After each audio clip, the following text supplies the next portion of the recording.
Alright guys, it's confession time. I have a secret to tell you. Come here, I'll show you. So I have 2 drawers full of junk food in my refrigerator. It's all just like snacks.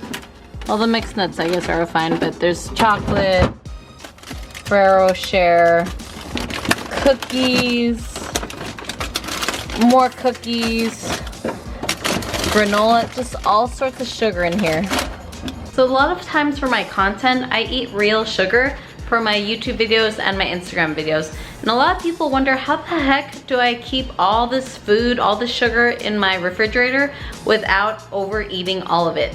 So in this video, I'm gonna show you exactly how to have sugar and enjoy sugar in your life without sabotaging your weight loss goals or losing your weight loss progress. Watch till the end of the video to see how I do it.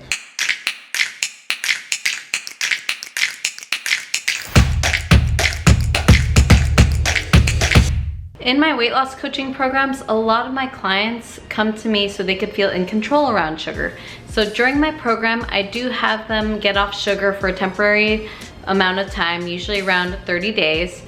But my clients get really scared when I tell them that I actually want them to reintroduce sugar into their diets. And a lot of them have a fear that if they eat sugar, they're just gonna go lose control and they're gonna go back to their old eating habits. But that is not true. As you saw in my junk drawer earlier, just because sugar is there and sugar's in my refrigerator does not mean that I have to eat it. So it is possible to have sugar around and not be triggered by it. In fact, if you tell yourself, I can't have sugar ever again, or I can't be near sugar, that feels really depriving for most people, and that will make them want to eat sugar even more because they feel like they can't ever have it. So then they believe that if they want to have control over sugar, they just have to avoid it completely. So they avoid social situations, they stop eating out with friends, and they stop having any sugar in the house. And that feels really disempowering. Like, some people might be okay with living that way, but I don't know about you, but I like going on vacations, I like going to parties, and I like being around people even if sugar is there. So in this video, I'm gonna share with you my best tips on how to enjoy sugar without sabotaging your weight loss progress, which I will break down right now. So the first thing I wanna say on how to feel in control around sugar is that you want to plan eating sugar ahead of time. This is what I call having an exception eat. And most people think this is crazy. Most people will go like, wait, if I eat sugar, if I plan to eat sugar, I'm just gonna go crazy and go off the rails and eat everything. But again, if you tell yourself you can't eat sugar, that actually makes you feel deprived. So I actually tell my clients every single week that they can have something called an exception eat, where they can allow themselves to have sugar that they plan ahead of time. And when they plan to eat sugar ahead of time, it actually feels more empowering. It actually feels like something they look forward to, and they can actually eat the sugar in a way that they know is in their control. So before I tell you how to have an exception eat, I just want to clarify what the exception eat is. An exception eat is not a cheat meal. It doesn't mean we're cheating on our diet.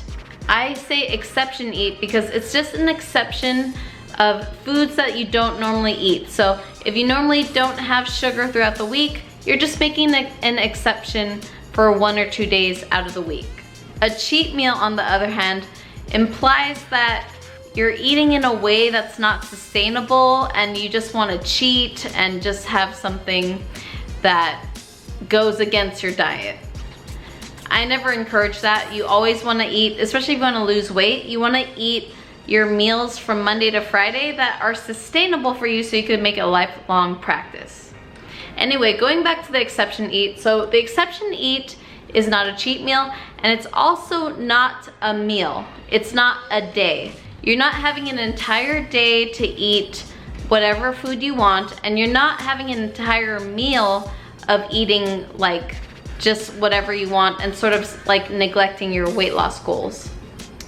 You want to plan out a specific portion of food that you're going to eat ahead of time. So that leads me to tip number 2. So So my second tip on how to enjoy sugar without sabotaging your weight loss goals is that you want to plan ahead of time the portion and the size of the exception eat you're gonna have, and you want to decide what day ahead of time that you're going to eat this food. Again, I tell my clients to have an exception eat at least once a week, sometimes twice a week if that is still in alignment with your goals, but I tell them to decide the day in advance, at least 24 hours in advance. So if you're gonna have sugar, at least plan to have it the next day so you're not eating impulsively. The reason why people overeat or binge eat on sugar is because they make a spontaneous decision to eat sugar in the moment. And when you eat sugar impulsively in the moment, that's when you start feeling guilt. Most of the time people start to feel shame around eating sugar impulsively because they didn't plan it. And when you have that shame, when you feel the guilt, that makes you feel really badly about yourself. So you actually just want to eat more so that you could feel better. For most people, eating sugar makes them feel good, so they'll actually want to overeat after they feel shame about eating the sugar in the first place. But you could get rid of all that guilt and shame if you just plan the sugar you're gonna eat ahead of time, and also decide the portion size so you're not eating too much sugar where it might be actually sabotaging your weight loss goals. The goal isn't to eat so much sugar that you're going to derail all the weight loss progress you've made at this point. That's totally defeating the purpose. The purpose of the exception eat is to allow yourself to enjoy sugar, but you'll actually start to see that you don't need to eat a lot, like a huge quantity of the sugar to enjoy it. In fact, what I teach my clients is that it's not about the quantity of the food that makes you feel joy from the food. It's really how you savor and enjoy that experience of the food. For example, if you take time to eat a raisin, and if you just chug that raisin in your mouth and you're distracted and you eat a ton of that raisin, like a box of raisins, you won't even notice it's gone. Like especially if you're watching TV or you're working at the desk, you won't even know that you tasted it. However, if you eliminate all distractions and you have that raisin, that box of raisins, you eat it slowly, you notice the flavor, you actually taste the food, it will be a much more enjoyable experience. That is if you like raisins. So that brings me to my next tip, where you want to be sure that when you actually eat the sugar that you planned ahead of time, that you eat it slowly, you eat it mindfully, and you actually enjoy the taste of it and savor that taste. I recommend people to pretend like you're a judge on a food competition show like Iron Chef. And when you pretend you're a judge or a food critic, you see how they treat the food, right? Like they smell the food, they take time to notice the texture, the color, and they eat it very slowly. They notice how the different flavors taste on their tongue, and they don't scarf it down. They only take a few bites and go to the next dish. And they still enjoy the food. They could still enjoy the experience of that food because it's not the quantity of the food that makes you feel like the food's joyful, it's your savoring of it and your experience of it.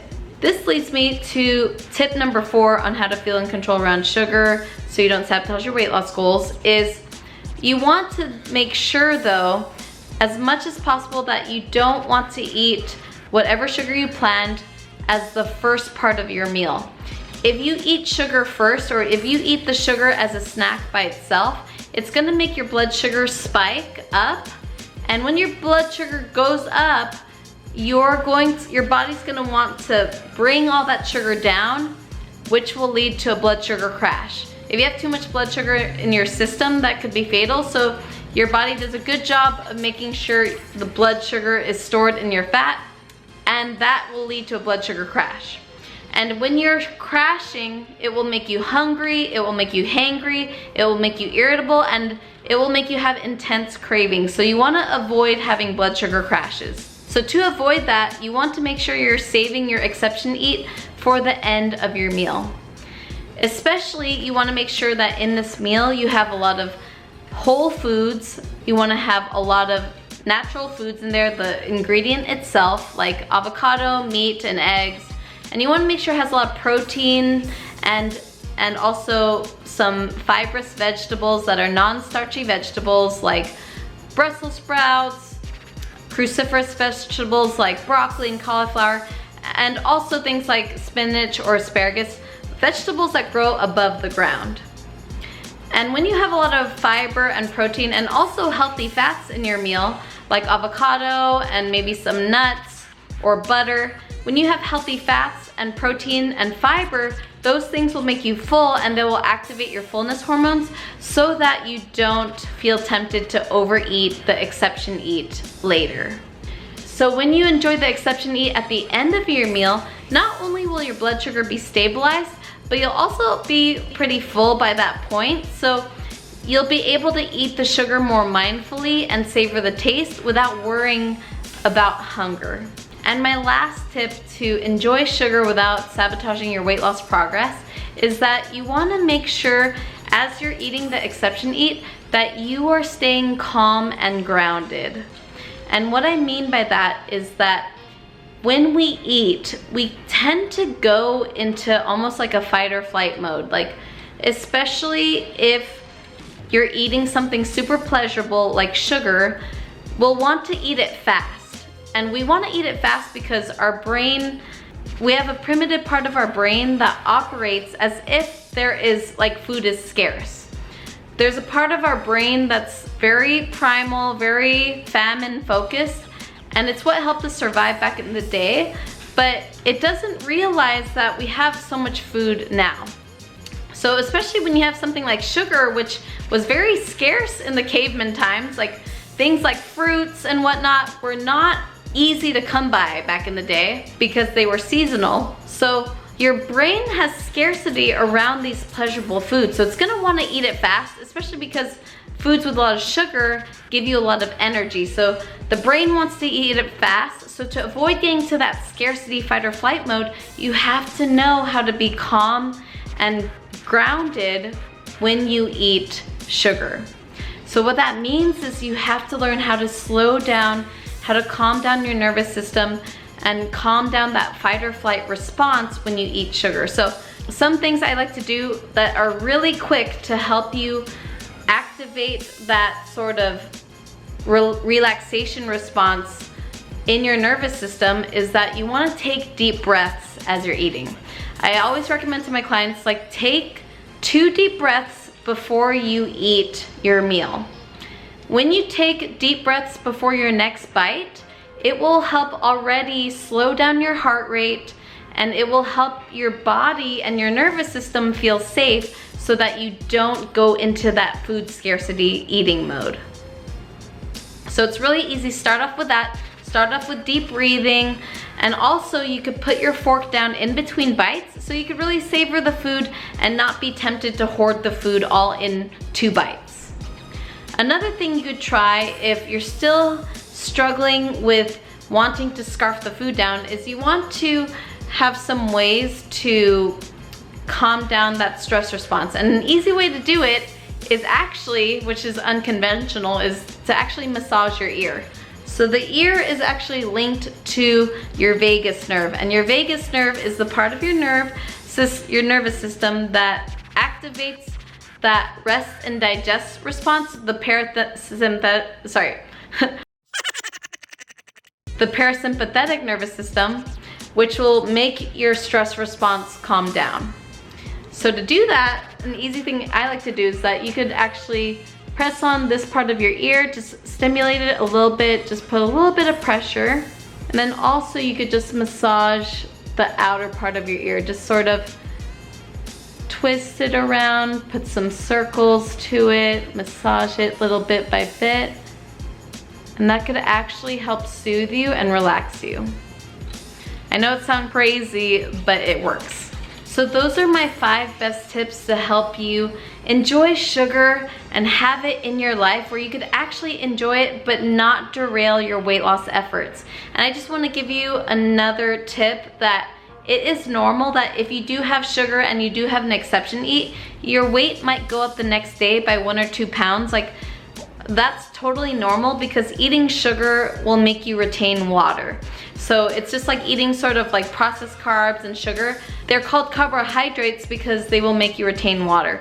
So if you do notice that your weight spikes up like 1 or 2 pounds after eating your exception eat, don't freak out, don't panic, just go back to eating what you normally eat, especially if it's protein, non-starchy vegetables, and healthy fats, and that weight should go down easily in the next day or so. If you want to learn more tips on how to feel in control around sugar and how to lose weight permanently, go ahead and click subscribe and click the bell so you're notified of when all my future videos come out. And if you're a busy woman entrepreneur or a professional woman who just wants to start feeling in control around sugar, but you want the guidance and support of a coach who's already been through this, who knows how to feel in control around sugar, who can give you all the shortcuts so you don't have to do this on your own and you don't have to figure it out, go ahead and click the link below to join my Impulse Mastery program, which is a 3-month group coaching program that can help you know step by step exactly what you need to do to start feeling in control around sugar so you could start losing weight permanently and just feeling more empowered around food and in other areas of your life. I'll see you guys next time. Thanks for joining in today.